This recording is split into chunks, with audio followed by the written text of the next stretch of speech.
Okay, so now we move on to the licensed game section, and first I'm going to do all these games together because they're basically the same. I've not really got a lot to say about all these games separately, so that's Guitar Hero 3, Legends of Rock, Guitar Hero Greatest Hits, Guitar Hero World Tour, Guitar Hero 5, Guitar Hero Warriors of Rock, Band Hero, and Guitar Hero Metallica. I've got to. Can I fit them all? Yes, I put them all in. So yeah, I kind of joined the Guitar Hero craze way too late, and by late I mean I think 2019 or something. So I kind of joined when it was dead, but at least that means that all these games were incredibly cheap. I want to say they were all £1. So that means 1, 2, 3, 4, 5, 6. 7. Yeah, these are all. It's all together. This is £7. So that's a pretty good. And they're all good games.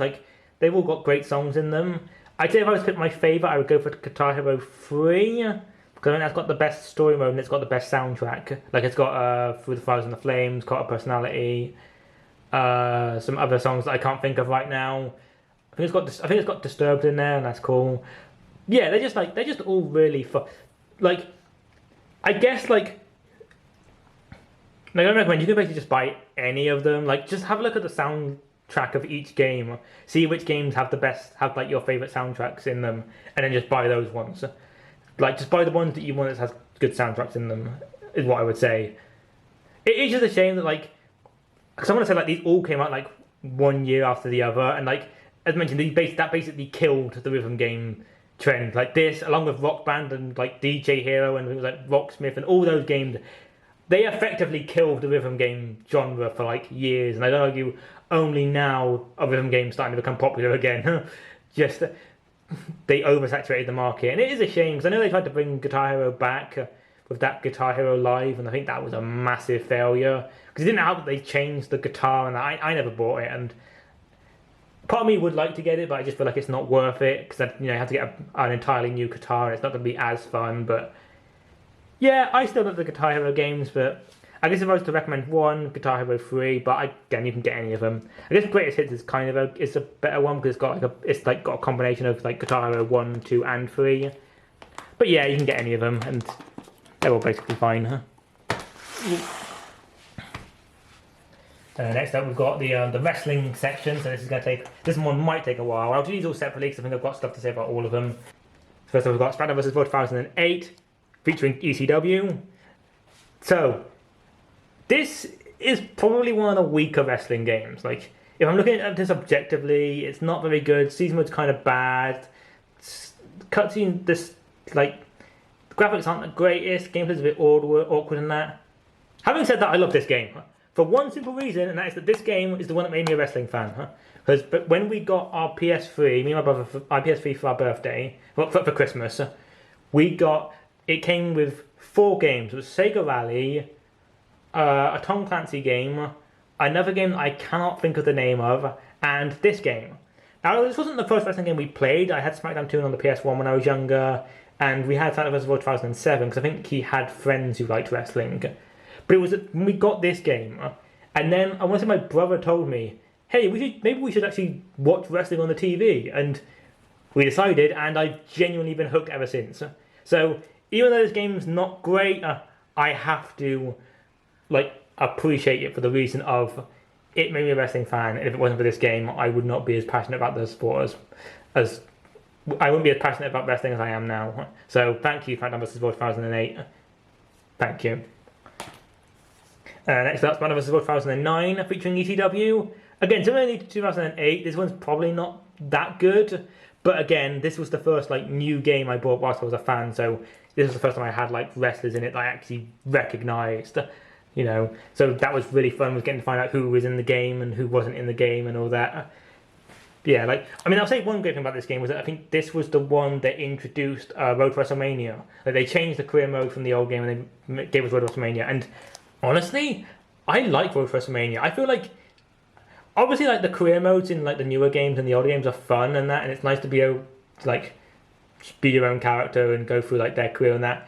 But something about Road to WrestleMania I really miss the idea of a specific story for each character that's been written and that, and they can have twists and turns in it. So I actually wouldn't be against them bringing back Road to WrestleMania for the future. But I actually would be happy with. Like, have it with career mode. That'd be pretty fun.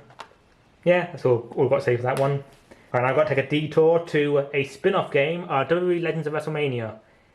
This is a weird game because this isn't like this doesn't play like the original like WWE games. They like changed the control scheme and they changed the like gameplay of it, and it's really weird. Like, I liked this game when I was younger, but I think going back to it is probably not. It's not very good. Like, I think this was because they was going up to the WrestleMania 25, which is the 25th anniversary of WrestleMania.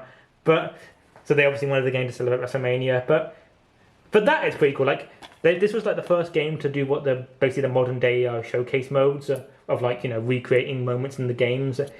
And yeah, I think it for that it's pretty fun. But actually playing it as an actual like game, it's not very fun. One thing I did like about this game though was that you could actually import the whole roster of 2009 into this game, which basically makes this like the first like massive wrestling roster. Yeah, so again, I have memories of this, but it's not very good. Next up, SmackDown vs. Raw 2010, featuring ECW. I believe this was the last game to feature ECW. Again, this game's okay. Like, I want to say, like, of course, like I've mentioned, I've got nostalgia for these games. I think this might be the dark ages of the wrestling games, because these are probably the ones that people don't look upon as much. Again, Positive Road WrestleMania is still fun, and this was also the game to introduce one of my favourite features that I really hope they bring back one day, Story Designer, which is basically you get to create your own story mode. It's basically create a story mode, so you can create a story featuring characters and that, and genuinely, probably the thing I want back in the WWE game more than anything else. I think create a story is like, we live in this age now of YouTube, of the like fantasy booking like era of, we're in that fantasy booking era of like wrestling like fandom, and I just feel like a story designer in a new wrestling game would be so good. People could actually make their stories like real, you know, they could bring them to life. You know, like, think about Alan Blompier's how they should have booked series. Imagine if he could make those stories, if he could tell those stories, and then say someone on 2K could then make that story into a reality. That would be awesome. I mean, I can understand it's probably like hard to like make that, but then they did it for this one, and I feel like for the last like all the PS3 games, they kind of like just improved it. So I just don't know why they don't bring it back. Like, just use the like, you've already got cutscenes in like universe mode and that, so just please bring it back. Please, I would love it. Love you to bring it back. Next up, we have what is kind of my least favourite one, but I feel like I might change my opinion on this, and that's SmackDown vs. Raw 2011. When I was younger, I didn't like this one. Like, I thought it was like the weakest one of the series. So this was the game to introduce Universe Mode, and that's kind of where I didn't like it, because I felt like Universe Mode was, because it was the first time Universe Mode was in it, there was no like exciting things about it. You couldn't edit anything in Universe Mode. You couldn't edit the championship. You couldn't edit the show. You couldn't even edit like title matches. Like, you didn't get any like sort of creative freedom for it. It was like the game kind of forced you to do stuff, and you couldn't really change the matches to do rivalries and that. You couldn't change title matches. You couldn't change number one contenders matches. It was very much set in stone of you have to do it the way the game tells you, and that was just annoying. And also, they decided to like combine exhibition and universe mode together, which meant that you couldn't do title matches in exhibition mode, which was so dumb. Because it meant that you now can't do title matches outside of it. So you can't do your own stories outside of Universe Mode. You have to be forced to do Universe Mode. And you can't, there was no like creativeness to it. And it's such a shame. Because like, it was a good concept, and I feel like they did work to make it better in later games. But this was like not the greatest. I will say one praise about this one. It's something I've only started like admiring recently, is Road to WrestleMania. Because they made like Road to WrestleMania, they gave it a free roaming mode this time, so you actually go around the backstage. At the time, I didn't like it because I felt like it was nothing.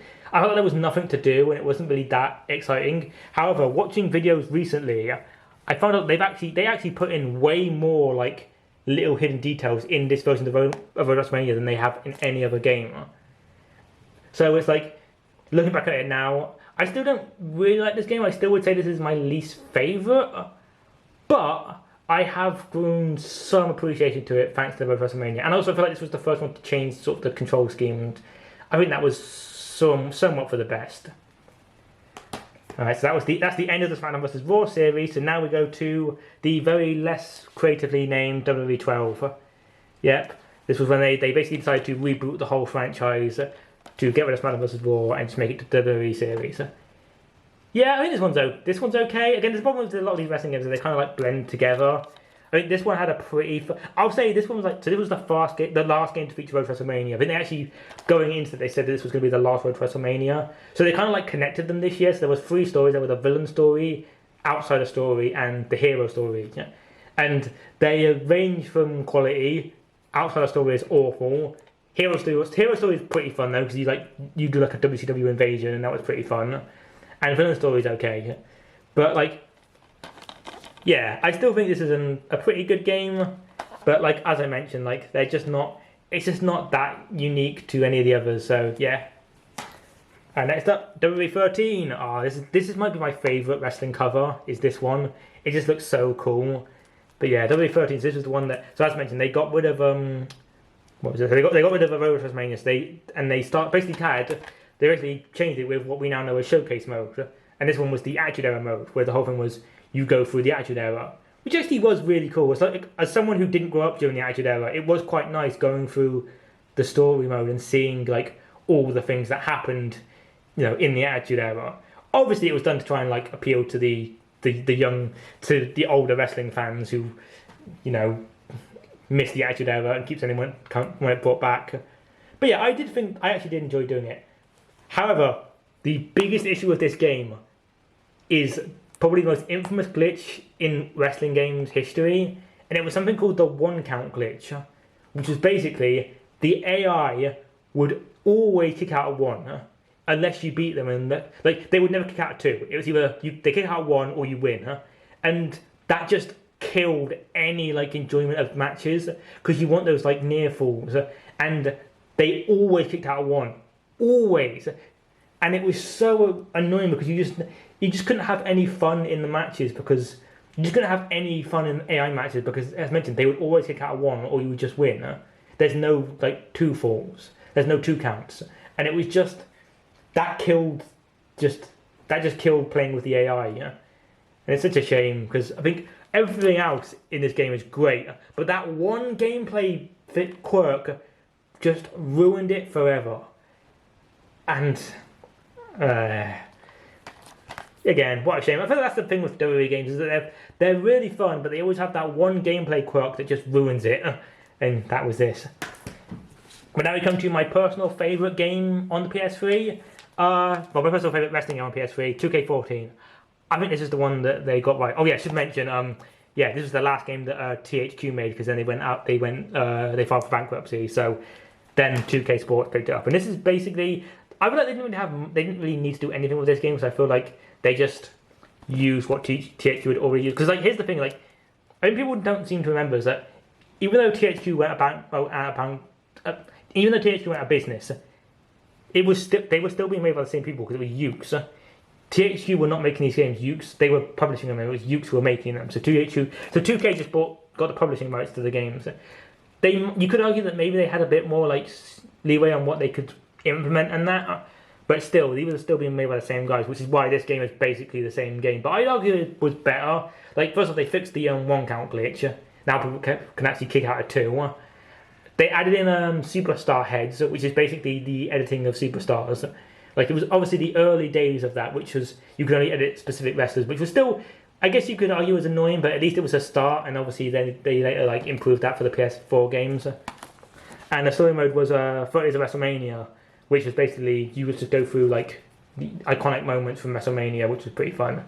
Oh yeah, and also this has my favourite mode in all of wrestling games, and that's the streak mode. So obviously with it being WrestleMania themed, this game, they made it so that they had a mode where you can fight the Undertaker at WrestleMania, and it's called Defeat the Streak, and it is Undertaker's AI is way harder than anything else in the game, and that makes it so much fun. And he also has tricks in there. So if he's on the ground, he can then grab you for a choke slam. He can grab you in a Hell's Gates. He can make the lights go out and then he's behind you. It's so much fun. Genuinely, I still go back to this game to just play streak mode because it was so much fun. The worst part about Brock Lesnar breaking the streak is it basically stopped streak mode from ever coming back. And for that, I will always resent Brock Lesnar for that. Also, if you're wondering why the cover looks a bit different, that's because this is actually an alternate cover. If I just... Yeah, so that's what the cover is actually supposed to be. But they ran a contest where people can actually make a new cover, and this was the one that won in the UK. I want to say the American alternate cover was better, but still, I was obviously going to use the Daniel Bryan cover because he is the best. Yeah. And last one, which might be odd because you might think, why do I have this on PS3 when it's on PS4? 2K15. And the reason for that is because this game is better on PS3. The PS4 version of this game is awful. Like, the PS4 version of WWE 2K15 is probably the worst game in the series until 2K20. Because, like, because the problem was because they had to move everything from PS3 to PS4. That meant they didn't put anything over. So, like, there was barely any match types in it. You could only create 25 characters. You couldn't create women's at all. No women could be created, which sucked. Story designer was gone. Creative arena was gone. All those were gone. Like, special referee mode was gone, which was so annoying because they only just brought that one back. Just everything was gone. However, in 2K15, a lot of them still there. Like, I think there's no story designer. I don't think there's any creative arena. Actually, there might be. I can't remember now. But things like 100 created wrestlers, you can still make 100 created wrestlers. What was still in there? Like, special referee was still in there.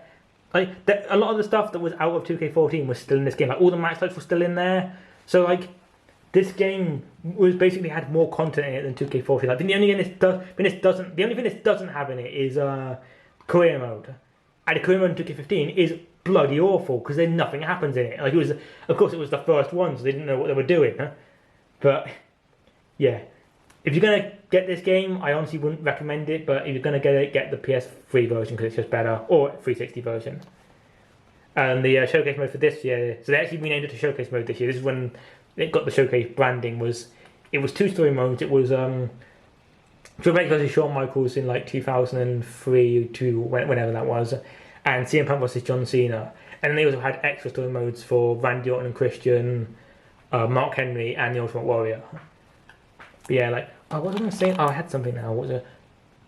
Oh yeah, CM Punk. Yeah, CM Punk actually left the company by this point, but he was still in the game. And I think that was like some kind of like controversy. Like, Punk was maybe going to sue them because they were technically like making money off of his like face and that. But obviously it was okay because Punk's still in the game. But yeah, that's like the only interesting part about this game is that Punk's still in it. Next up, we've got the Lego section, and let's start off with probably what is still one of the best games in the Lego series, Lego Star Wars: A Complete Saga. Yeah, I still think this is the best one. I still think, like, I wasn't the biggest fan of the latest one, Skywalker Saga, but I'll get to that when I do PS5 games. But I just still find this one to be the most fun. Like, well, first off, there's no voice acting, and I feel like for these games based on like the franchises and that are going through the films and that, I think it's better off when you don't have dialogue because it's more fun. But like when you're doing an original story, I think it's fine. But when you're like just recapping the film, it's way more funny to use just miming and like charades and that. That's what I think, at least. And it is fun to go through all the films and that. Obviously, they've got the most nostalgia for all of these. This is the one I've got the most nostalgia for. And I think it could all be nostalgia and that, but I still think it's pretty fun. I still would probably play this one over Skywalker Saga. That's just me. So yeah. Next up, we've got Lego Batman the game. Yeah, this one's pretty fun as well. I only recently rebought this like a few years ago, so I need to like recomplete it. But I still think this one's pretty fun. Again, this one's a bit different. So this one also has, this is an original story, yeah, but it also has the miming. And then, like I said, I feel like for this game, I don't think it works as well because it's telling an original story. So I think if I remember rightly, it was stated that this was meant to be like based on all the Batman films. So it was going to be based on like, you know, the Michael Keaton films and all those ones. But I think then, for whatever reason, they changed their minds and just did an original thing, which I think was better in the beginning. I think it was actually a better idea. One good thing about this one is you actually get to play as the villains. So like, you have a hero story where you play as Batman and Robin, and then you have a villain story where you can play as like Catwoman and Joker and all that, which was really fun. Like, I definitely have a lot of like nostalgia with this one as well. Yeah, I mean this one's good as well. And next up, the last one, probably my favourite Lego game, maybe. Lego Marvel Superheroes. Yeah, I really do like this one. So again, they've got voice acting this time because it's the original story.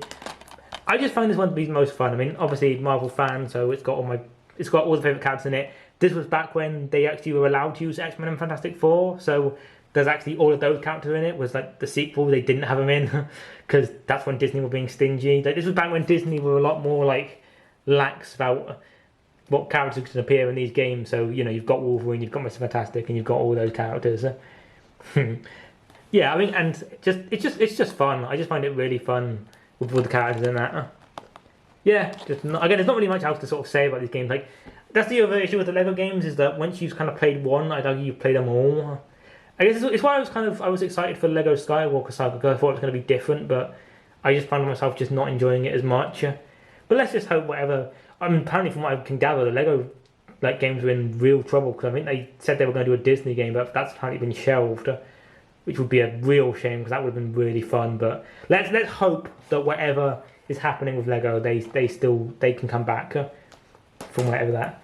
And you know what, speaking of the Marvel games, let's go through the short history of the MCU games. So that's Iron Man, the video game, Incredible Hulk, the video game, Iron Man 2, the video game, and Captain America Super Soldier. I unfortunately don't have the 4 game. Yeah, sadly I don't have the 4 game. That's the only one in the series I don't have. Although from what I can gather, that's the worst one. So I'm probably good that I don't have that one. So yeah, this was the very, very short-lived era of games based on the MCU films. So of course, we've got the first 2 Iron Man films, the Incredible Hulk film, and the Captain America film. And they were going to do an Avengers game, but unfortunately it was being done by THQ, who, as we previously established, went out of business. Yeah, these games are not good. The Iron Man games aren't very. I've only played bits and pieces of all of these ones. That's why I'm doing them together, because I've not a lot to say about them on their own. I'd say the Captain America one is definitely the best one. Actually, it's made by Next Level Games. You know, the guys who do did Punch Out, Mario Strikers, and Luigi's Mansion. So that's actually got a good development team behind it. But yeah, they're not good. Actually, I think, going back to the Captain America one, I think I remember reading that I think Chris Evans had played the game or something, and he really liked it, and actually inspired like fight scenes in Winter Soldier. So this game actually did inspire something for the MCU. But yeah, like this is like probably why there were never any MCU games after this, because these were just rubbish, which is a shame, I guess. But like, I'd argue that like the PS3 was the last era of the movie-based games. Like, I want to say after that they stopped. There was no more movie-based games after this, which is kind of a shame. But you know, when they're really like low quality, then is it really that bad? I don't know. Now we've got some other Marvel games. First up, Marvel Ultimate Alliance 2. Yeah, I really like this game. So I think this is actually, funny enough, it's actually based on the Civil War storyline, you know, from Captain America Civil War. Like, obviously, that movie is nothing like the comics, but it was quite fun, like, it is quite fun going back to this game after Civil War, and now sort of knowing what the storyline is it's kind of like, yeah, like, I mean, it's also got some great characters in it. Venom's in it. Deadpool, like one of the first times I really knew who Deadpool was this game. You know, just great characters. Also, like Hulk. One thing I didn't like was I think like Hulk and Thor are really hard to unlock. Like for some reason they're just not in the game. Even though Hulk's on the cover, he's really hard to unlock. Like you've got to like try and find like specific things for each character, or you can just put in a cheat code, which I did, because locking Hulk and Thor like is just a really stupid idea. Like they should probably just be in the game from the start. But yeah, I still think this is a fun game. And yeah, like I don't really have a lot to say about a lot of these games. They're just fun games and that. Oh, now here is the one I love. This is a game I love. For the longest time, this was my favorite Spider-Man game, Spider-Man: Web of Shadows. So yeah, I love this game. Like, I think going back to it, it's probably not as good as I remember. But when I was younger, and when I bought this game, I thought it was amazing. So like you play as like Spider-Man, but he's like been corrupted by the Venom symbiote. So you can change between regular Spider-Man and symbiote Spider-Man. And at certain points in the story, you can choose if you want to be good or evil. And I think by the end of the game, depending on how many good or evil choices you've made, it will change the ending. So you can have a good ending. So because I was an edgy kid, I went for the super evil ending, where Spider-Man becomes king of the symbiotes and takes over New York.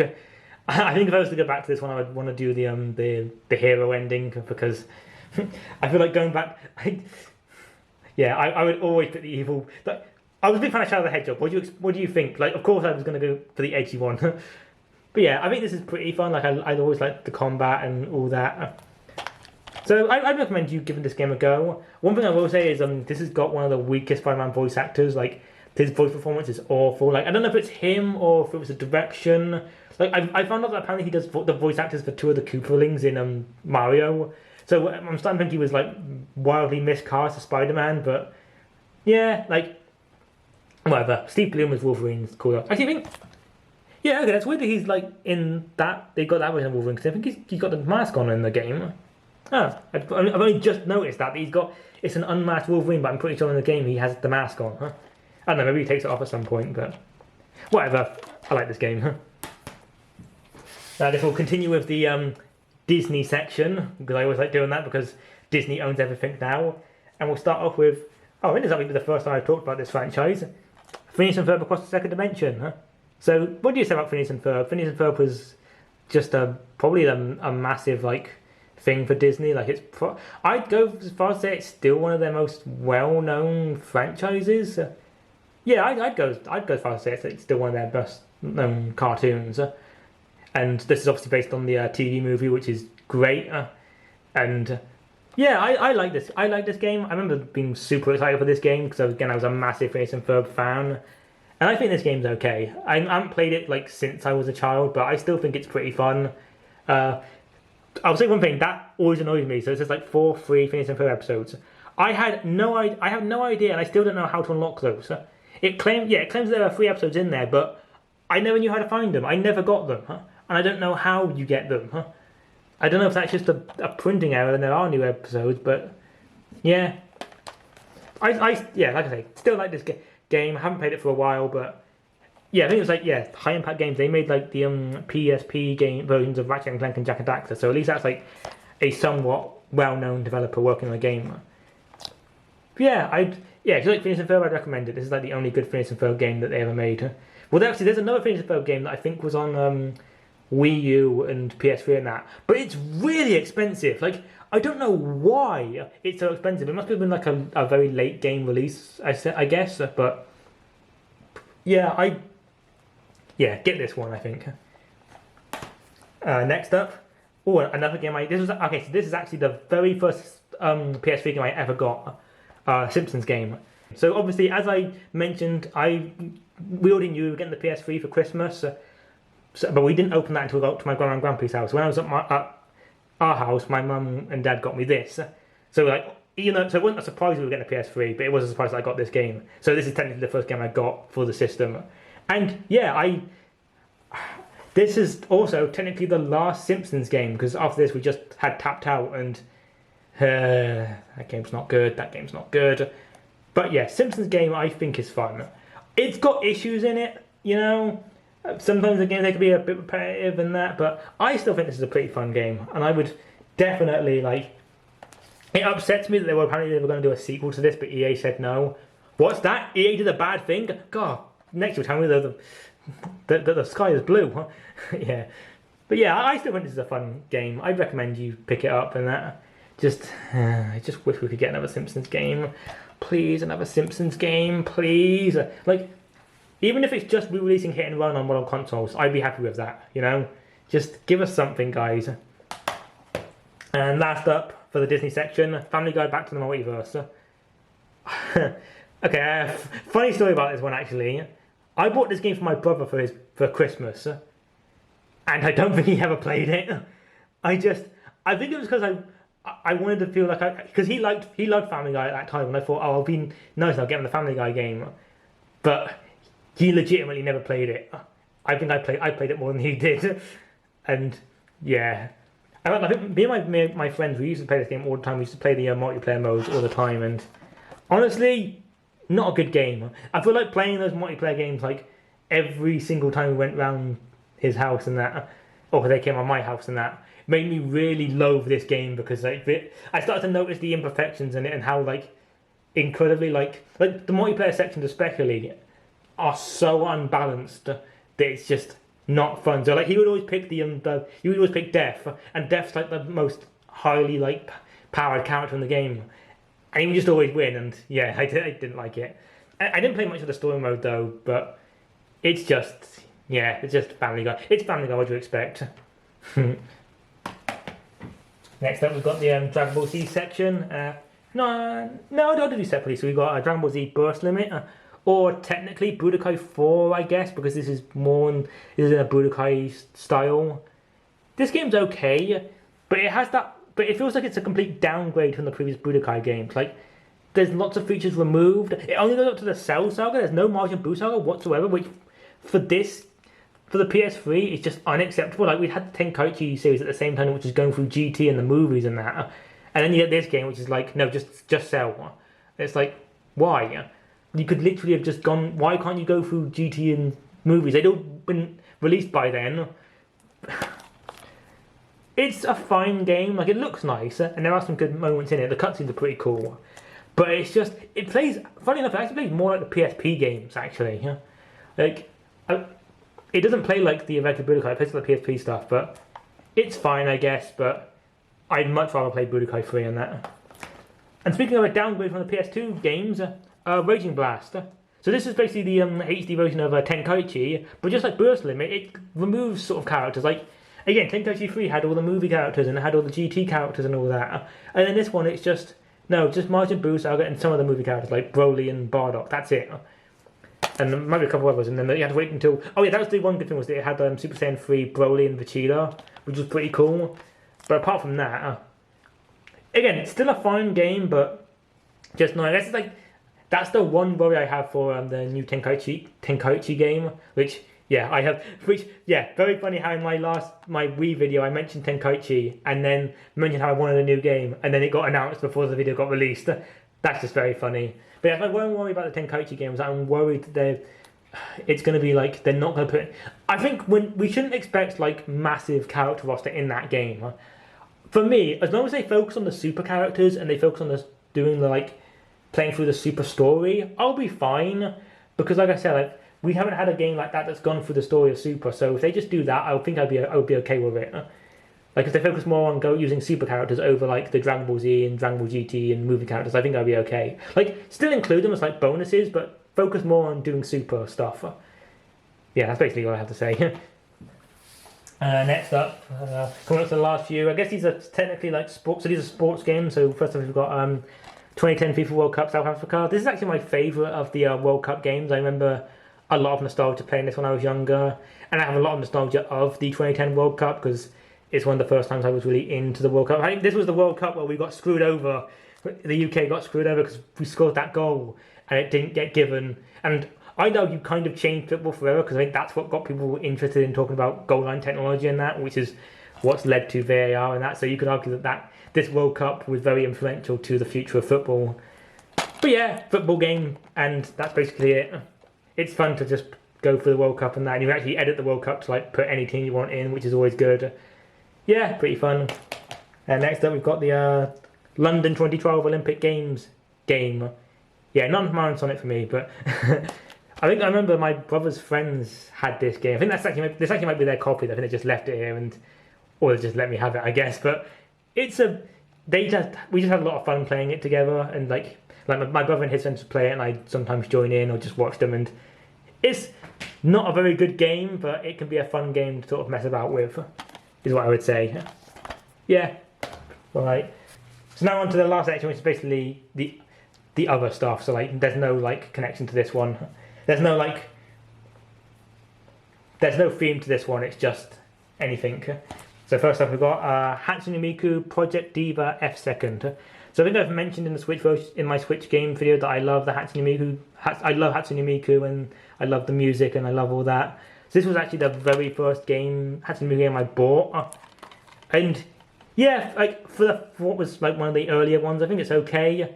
It's basically all the Hatsune Miku games are basically the same, just they have more music in them, and this game's okay. I guess you're better off getting like the PS4 or Switch version because that's going to have more music in it. And I'm pretty sure they probably got all these songs in them. But yeah, Hatsune Miku, she's awesome. So yeah. Next up, this is an interesting one. I think So this is Lord of the Rings Conquest. This is basically Lord of the Rings Battlefront. Yeah, seriously, this is a Lord of the Rings version of Star Wars Battlefront. You can see Pandemic, same as the Battlefront games. Yeah, I think I'm not a big Lord of the Rings guy. I'm not a big Lord of the Rings fan. I think I mentioned that in my PS2 video, but like when I heard this existed, I was like, that's awesome. So I've not played much of it, but still, I just really wanted it because yeah, a Battlefront version of Lord of the Rings. This is effectively Battlefront 3, so just with Lord of the Rings characters. So yeah, pretty cool. Next up, Kung Fu Panda. So Kung Fu Panda is one of my favorite animated films. I love this film. Probably one of my favorite DreamWorks films as well. So I actually recently bought this one, but I need to play more of it. Again, just wanted Kung Fu Panda because it's one of my favorite films ever. So yeah, nothing to really say about that one. Teenage Mutant Ninja Turtles: Danger of the Ooze. Okay, this is a weird one actually. So as you can see, based on the 2012 series, the one I really like. This is the only one, like Ninja Turtles series I've really watched. So it's made by I believe Way Forward, and it's basically a Metroidvania. No, seriously, it's a Metroidvania. I'm sure you would probably been expecting an action game, but no, it's a Metroidvania. That's again very, very strange, a very weird game. But I've not played much of it, but I can't imagine it's going to be that good. But I just wanted to get all the Ninja Turtle games, so yeah. And last up, I probably should have done this for the fighting games. Now that I think about it, but it doesn't matter. I can do it now. It ended on a high. Injustice: Gods Among Us Ultimate Edition. So this is similar to the Mortal Kombat one. This is just the updated version of Injustice. It's got all the DLC on it. Yeah, I like Injustice. Honestly, I think this has got one of my favorite. I love the story mode in this. You know, the whole version of like this was back in this was the whole Superman turns evil thing, but this was back before it became like overdone and boring. It was like the first time it was really done.